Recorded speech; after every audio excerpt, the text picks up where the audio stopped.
We have breaking news, breaking news, breaking news, breaking news. It was in the world of DC Comics. So remember DC Future 5G, and then you start hearing about something called Future State? Well, we got a big update on that. It's been official. DC's 5G initiative is now Future State. The announced on DC Comics' website, it was announced DC Future State gives fans a look at the future of the DC Universe this January. All-star lineups and writers and artists to introduce future DC superheroes and terrifying new supervillains in this 2-month line-wide event. Fans discover the new status quo of their favorite superheroes and supervillains. So, okay, let's be honest, this is not going to be a permanent thing. This is a company-wide, so everything that 5G, all the writers, all the artists, all the stuff that was going on for 5G's initiative has essentially been, okay, let's pump it out in 2 months, then go back to our status quo in March. So it was announced that DC is starting out 2021 with a bang, giving fans a glimpse into a future both near and far, full of current and new characters as the publisher announced plans today and for DC Future State, a 2-month wide event beginning in January through February 2021. The full title lineup will feature a combination of monthly and twice-monthly oversized anthologies, as well as a monthly schedule of mini-series and one-shots. DC Future State spotlights the world's great superheroes in fresh new roles with all-new characters taking up their iconic mantles, featuring an incredible array of creative talent, combining award-winning writers and artists with new voices from the worlds of TV, movies, and animation. In March 2021, the DC regular titles will resume, continuing existing storylines from 2020 to introducing new arcs for the year. In DC Future State, the multiverse has been saved from the brink of destruction, but the triumph of DC's heroes has shaken loose the very fabric of time and space. So death metal destroys time. Gotcha. So yeah, they just basically spoiled that. Yeah, we just revealed the ending. The final chapter of Dark Knight's Death Metal, on sale January 5th, 2021, brings new life to DC's multiverse, taking off this glimpse into unwritten worlds of DC's future. The DC universe has always been a fertile ground for new and refreshing takes on our characters, and DC Future State definitely contributes to this legacy, DC executive editor Maureen Javins said. When the event begins in January, some savvy readers will not only pick up some of the breadcrumbs that have already been tossed out in our current titles, but they will also find new hints and clues of what's to come in 2021. A stellar array of artists and writers are on hand to deliver this unique look at beloved DC characters, including fan favorites writers like Joshua Williamson, Nicholas Scott, Brian Michael Mendez, John Timms, Curly Hammer, Yoli Jones, Jean Lune Yang, along with new voices such as award-winning screenwriter John Ridley, Brandon Vitti, who worked on Young Justice, Megan Fitzmartin, who worked on Supernatural and DC Superhero Girls, John Ridley, known for 12 Years a Slave, Brandon Eston, Thundercats, Transformers, War for Cybertron, Alida Martinez, Represent, It's a Bird, L.L. McKinney, Nabia, Real One, Paul Sevenberg, Stargirl, and Sylvia Lola XOXO, among others. So what was announced in this line of titles for the big event is that they're going to divide them up into separate families: the Batman family, the Superman family, and the Justice League family, along with some mini-series that take place with the event that are not part of the family banner. So announced in the Batman family side of things, Gotham City is apparently controlled by the Magistrate. This villainous regime is taking control of the city, now under constant surveillance. All massive vigilantes have been outlawed and Batman has been killed. But led by an all-new Batman, a new assembly of Gotham's Guardians rise to give hope to all those who lost it. So let's dig into some of these titles, because I do have an image slideshow that responds to my command. But let's take a look. Superman and Metropolis. So this is what is mentioned in the Superman family stuff. Due to his involvement in international crisis happening in the near future, Clark Kent has been rejected by Earth, causing him to focus his life-saving efforts outside of his adopted home. He travels to Warworld to rise through the ranks of gladiatorial combat in order to defeat Mongol with the help of some unlikely heroes. Back in Metropolis, Clark's son John is taking on the mantle of Superman. After seeing the horrors that befell Gotham, he bottles Metropolis in order to keep it safe, putting him at odds with Supergirl. Connecting the two oversized future state Superman titles, Silo Norman, the man known as Mr. Miracle, finds himself caught between in the city he grew up in and the battle-torn planet that could be his downfall. Meanwhile, in the Amazon rainforest, Yari Floor is chosen to be the new Wonder Woman. Years later, the new Superman and Wonder Woman join forces to save their cities in a superhero team-up in the likes which the world has never seen. Along with that, there are also the Justice League family. A thread of great change runs through the Justice League heroes. A new league is built upon secret identities, even from each other, but an old and evolved enemy will use their secrets to try and overthrow the world.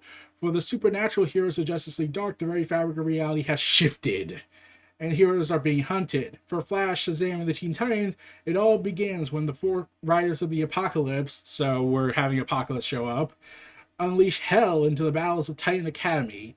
Barry Allen is cut off from the Speed Force. A famine-controlled Wally West may be beyond saving. And Billy Batson makes a deal with the devil that will change Shazam forever. Off-world, Jon Stewart and the remaining Green Lanterns are stranded in the shadow of a dead power battery. Jackson Hyde and Andy Curry are separated across the galaxy. And Amanda Waller executes her ultimate plan with a new but terrifying familiar Suicide Squad on Earth 3. At the end of time, Swamp Thing reveals his true intentions, ruling supreme until a remnant of humanity launches a rebellion, and Black Adam looks to the past as the only way to save the future of the multiverse. So, these are all the titles involved with the Bat family, Superman family, and the miniseries and Justice League family. So we got, on the Batman side of things, let's see. We got the Superman titles first. Let me talk about them, since Superman is the core.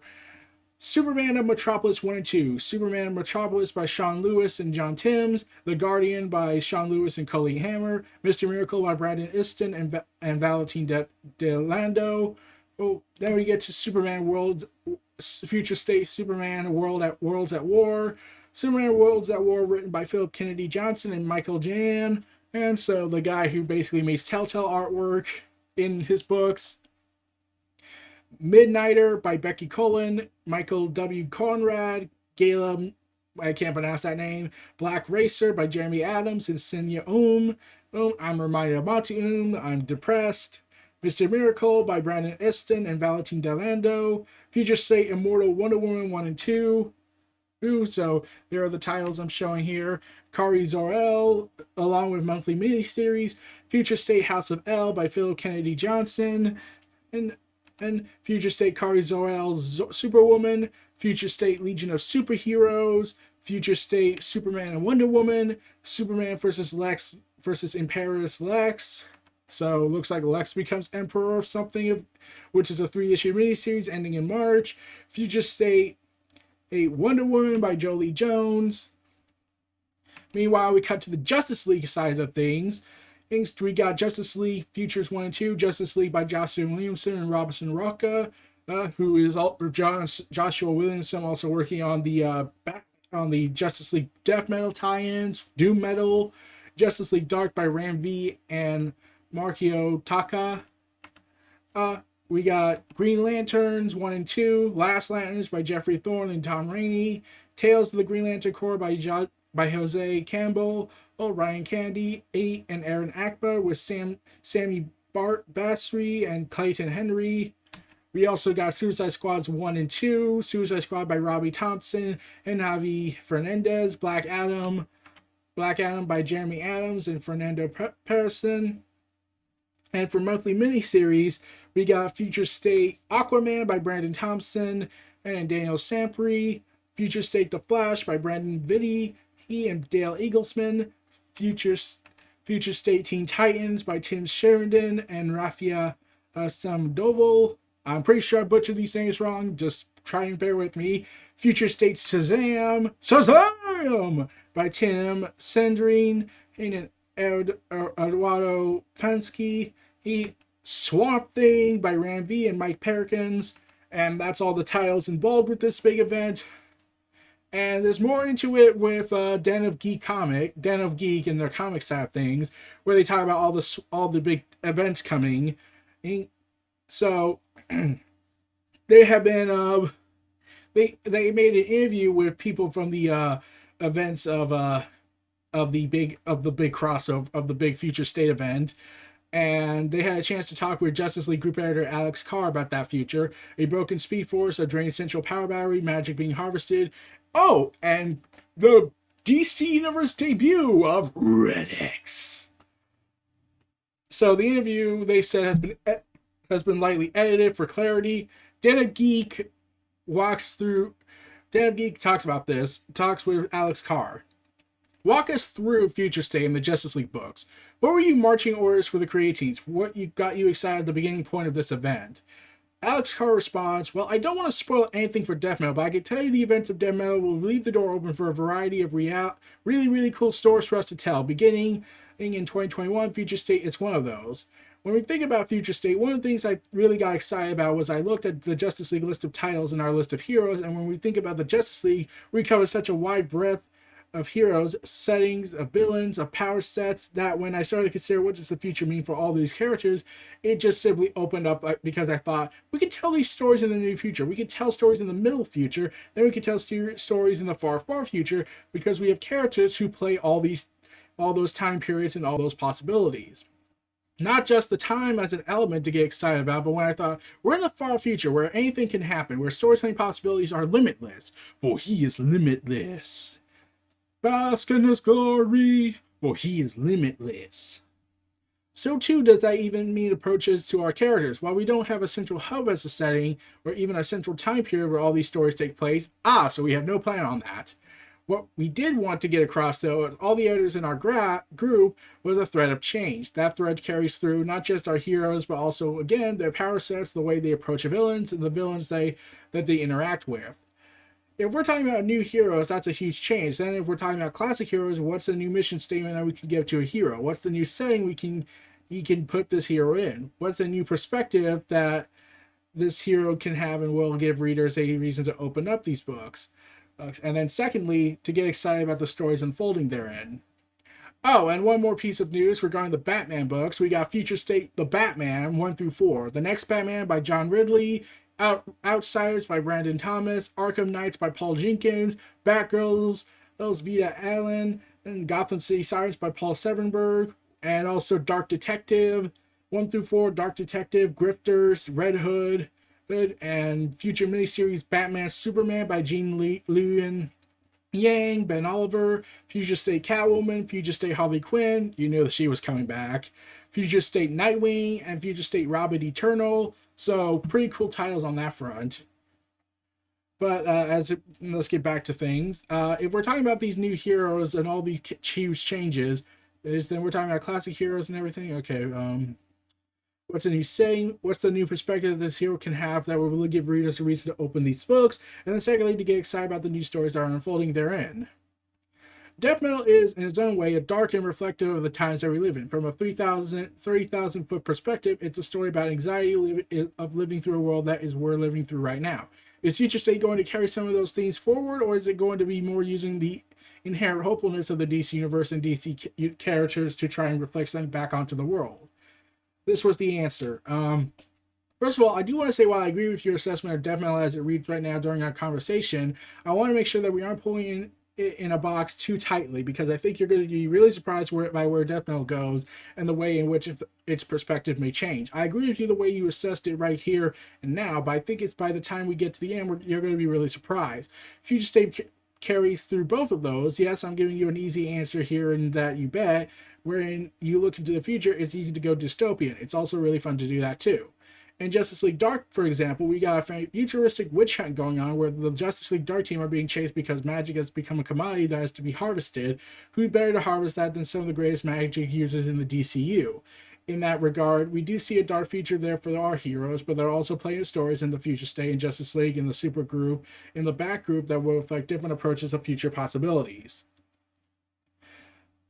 And we get to Aquaman talk. In case in point, Aquaman for our group, really fun writer Brandon Thomas and editor Andrew and Shee approached it specifically not to be a dystopian story. We get to see Jackson Hyde, who is coming off a 2-issue arc in Aquaman by writer Jordan Clark, really take spotlight here along with Andy Curry, the daughter of Arthur and Mira, who showed up in the Aquaman books. So she comes into her own as well. Again, we're building off something that Kelly Sue Kelly Sue established in her fantastic Aquaman run. In the birth of Andy, which is really one of the first babies to be born in the DCU in I don't know how long. We took that element of the story that we all loved, and here we age up Andy in Future State, and you get to see her adventure with Jackson Hyde. Again, a great character that we're excited about spotlighting. This story's full of drama and certainly danger, but it's also got a really fresh perspective, a positive perspective on futuristic storytelling. The storytelling freedom is Future State topic. You got an interesting mix of some DC old hands like Josh Williamson and Javier Fernandez. You got some fresh faces like Jeff Lorne and Jose Campbell. What were some of the challenges of assembling a team of all different backgrounds with DC into hammering them into an event like this? This was the answer. Well, thankfully, I don't have to have to hammer too hard. As soon as we talked about, hey, would you really like to tell a story set in the future with some of your favorite heroes? People were really, really excited, and I started getting proposals right away. Where there were challenges, it was getting writers to think very freely. I think all too often we really get concerned about continuity. But one of those benefits of futuristic storytelling is that we can go wild here. Anything can happen from here to 5,000 years, to the year 5,000. So let's find out what the best story to tell first, and then we'll figure out where it fits into that timeline, and we can go from there. But let's not too worry about much about what a character's boot colors will be in year 2400. Instead, let's figure out what are some of the great challenges and what are the goals. What do we want out of these stories, and how are we supposed to ensure that all readers feel like they got their memories worth out of it before we go too deep into the details? But again, it really wasn't hard. People were really excited to jump right in, especially someone like Ram V. When we talked about Swamp Thing, he and I got really caught up in Swamp Thing and Swamp Thing's past. And what are those things that we want to cover with Swamp Thing? Let's see. I'm trying to see if I can find the missing pictures regarding Batman, because for some reason they didn't show up on here. Let's see if I can find it. Okay.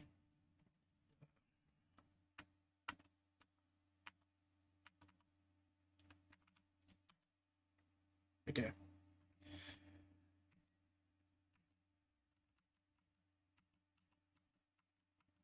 Let's see, where is that?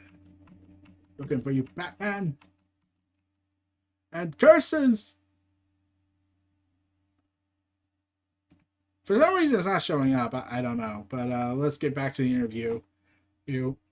Swamp Thing is said to be Future State's breakout star, and considering how in the last image I showed it has him controlling the Statue of Liberty, so I think Swamp Thing lost his mind. And that's actually a great search, because the next question I had, let's both take these minutes to fawn over Ram V. Yes, Ram V, because as he took over Justice League Dark, he's found a new gear. As the group editor, you're the guy who keeps trains running on time, but you're also the coach, right? You're the one who's trying to get the most out of our players that you can possibly get. Exactly. I'm really fortunate in that we get to work on 2 books with Ram, Justice League Dark and Swamp Thing in Future State. We took a very different approach to both books. Ram V's storytelling really is, if you're a fan of his, get ready, because Justice League Dark versus Swamp Thing, the way he approached the stories were very different. Justice League Dark, that second strip just came in today. I read it, and it's gonna break your heart again. But again, it will give you hope. Swamp Thing, however, he takes the concept of its further reaches. Working with him on both was not a challenge. It was an opportunity for me to cheerlead Rand to stretch to continue the great work he has done on Justice League Dark. I do think he's producing some of his best work in most recent issues. There's so much fun. We just continue the spirit through Justice League Dark. It's going to be a seamless experience, even though we do have a time jump. Whereas with Swamp Thing, this is a brand new Ram V. You get an element in Legend of Swamp Thing Halloween Spectacular that just came out. He has 2 stories in there, and you get a taste of what's to come in Swamp Thing Future State there. If you like ghost stories, get ready. What character are we going to come out on the other side of this event loving more than we've ever loved them before? Who do we hope we end up loathing? It's hard for me to pick a favorite here, but I don't want to keep talking about Swamp Thing too much. But again, what we do with Swamp Thing is wild. I really think people's perspective is going to change in terms of what is Swamp Thing when it's freed from Alex Holland. what does that look like? What does that mean for the character? The opportunities really open up, so I'm really excited about that.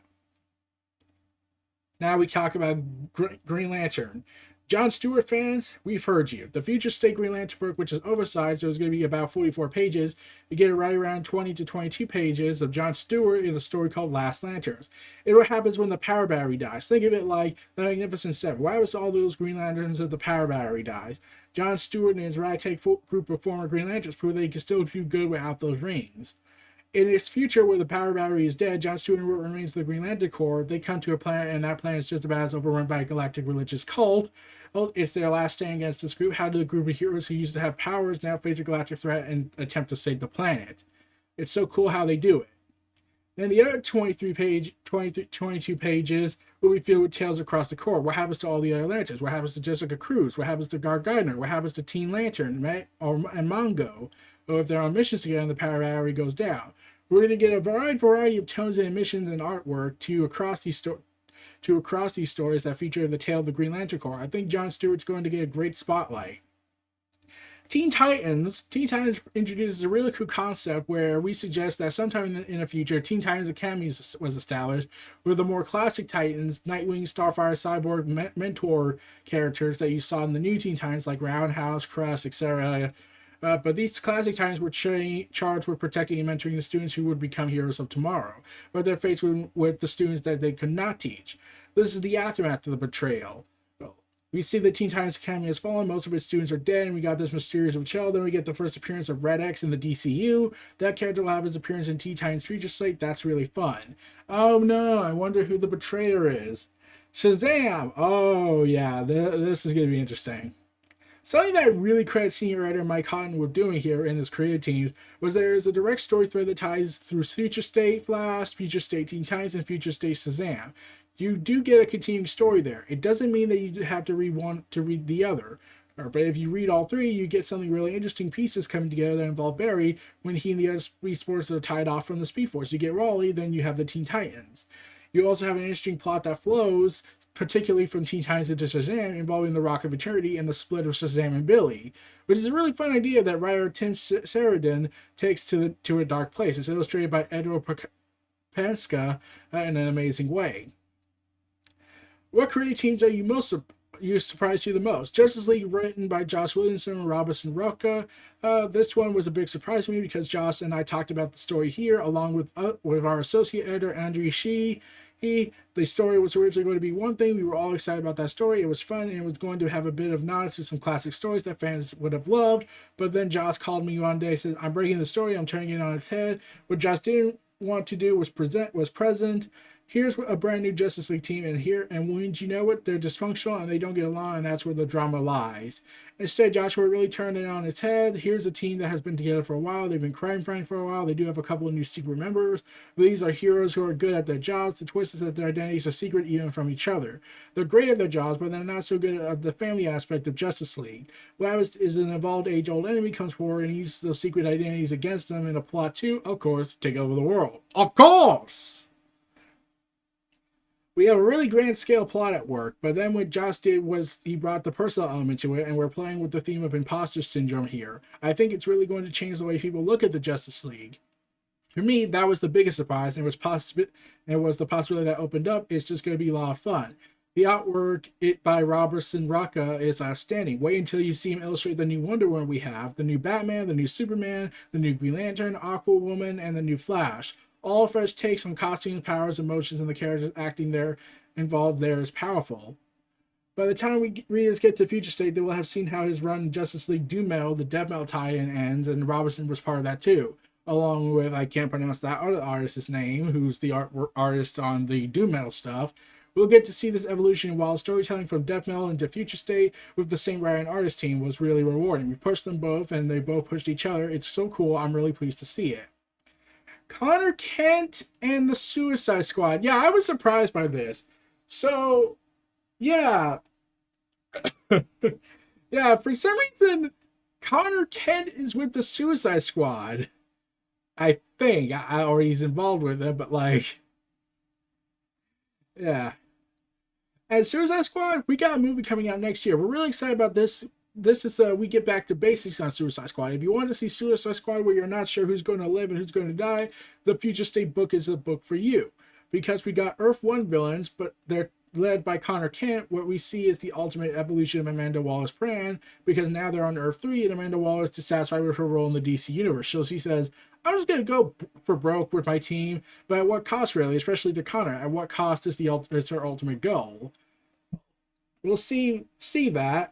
We've got a wild group of teammates here. One is, I'll give you a little surprise face, is Clayface morphing into Martian Manhunter, and the character you will see in the Teen Titans Future State also show up here, along with other couple of surprises. Black Adam, of course, Future State. If you're a fan of Grant Morrison's DC 1 Million, here you go. This is Black Adam in the 853rd century. It's really wild storytelling.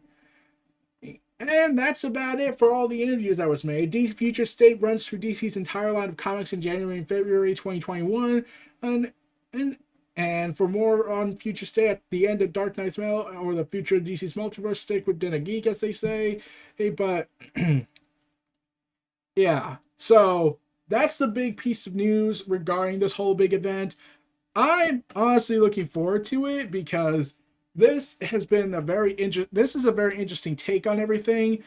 I was glad, like, in my work, like, here's the thing. I have a sneaking suspicion that this is going to be canon, because not canon like it's going to be the new status quo for the future DC universe. That's what 5G was supposed to be until Dan Didier was fired, but they had already written a whole bunch of stuff. Artwork has already been done and for a ton of stuff, so they were like, oh, well, we can't do anything with it.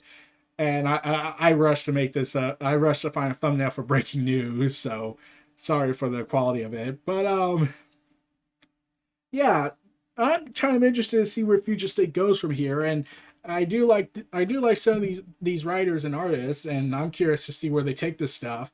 But we'll see when 2021 comes around, and when Generations Shattered and Generations Fractured comes out, and then we also get Generations 4 that comes out in February, which looks to be where it all ends, if I'm correct, if you tie in Dan Jurgens' interview. So, Future State, like, I get a feeling that this universe of characters and all these alterations of the timeline, yeah, I get the feeling, since Death Metal 4 hinted at something that I think I know where they're going with this, is suggesting another multiverse of infinity is probably leading to that direction, but that means that this universe will exist in the DC canon, but not as the main DC universe, which I'm all for, because, like, certain ideas, like, in concept, this sounds like an interesting idea, but in execution, we'll see. So, this was Neo Reality Collective breaking news for DC Future State. Feel free to like, comment, subscribe, and donate to see for more, and I'll see you all next time. Peace.